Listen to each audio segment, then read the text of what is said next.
শুধু আপনার মাদ্রাসায় পড়ার কারণে, মাথায় টুপি দিয়ে চলার কারণে তাদেরকে খুবই নীরব ইঁদুরের মতো জীবনযাপন করতে হয়েছে।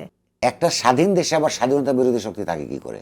ভারতের বয়ান এবং ভারতের যে এজেন্ট, ভারতের বয়ানটা নিজেরা এখানে প্রচার করেছে এবং তারা নিজেরাও এই ধর্মভিত্তিক রাজনৈতিক দলগুলোর উপর নিপীড়ন চালিয়েছে, জুলুম চালিয়েছে। আরেকদিকে আমরা দেখি বামপন্থী রাজনৈতিক দল, তারা একদম ধর্মকে দূরে সরে রেখেছে। কিন্তু এর মাঝখানে যারা আছে ধার্মিক মানুষ, সবাই তো উগ্র ডানপন্থী নিশ্চয়ই না।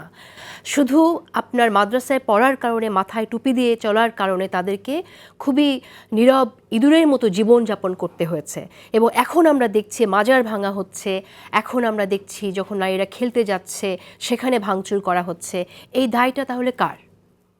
তাদের সাথে তো আমরা কোনো সংলাপ হতে দেখি নাই সেভাবে। এখন পর্যন্ত আপনার কথা ঠিক আছে। আওয়ামী লীগ একটা অদ্ভুত জাতীয়তাবাদের কথা বলছে, স্বাধীনতার চেতনা বলতে, হ্যাঁ, তারা যেভাবে এটা ব্যাখ্যা করেছে সেই অপরাধ তাদের আছে। কিন্তু আমি তার ফাঁদে পা দিব কেন?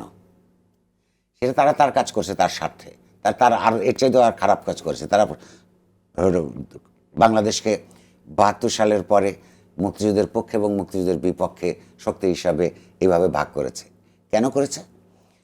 একটা স্বাধীন দেশে আবার স্বাধীনতা বিরোধী শক্তি থাকে কি করে?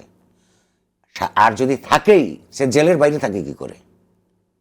কিন্তু লক্ষ লক্ষ লোক যারা আওয়ামী লীগের বিরুদ্ধে রাজনীতি করেছে তাদেরকে জামাত, শিবির, রাজাকার, স্বাধীনতা বিরোধী পক্ষ এগুলি বলে তারা চিত্রিত করেছে। কেন? কারণ স্বাধীনতা যুদ্ধের ইতিহাসের উপর এবং এই যে জনযুদ্ধের মধ্য দিয়ে বাংলাদেশ আপনার স্বাধীনতা অর্জন করেছে, তাদের উপর একটা ঐতিহাসিক মনোপলি তৈরি করবার জন্য, একাধিপত্য তৈরি করে তার শাসনের, আগামী দিনের শাসনের ন্যায্যতা প্রতিষ্ঠা করার জন্য অতীতের উপর তার আপনার আধিপত্য তৈরি করতে চেয়েছে। এটা একটা রাজনৈতিক কৌশল।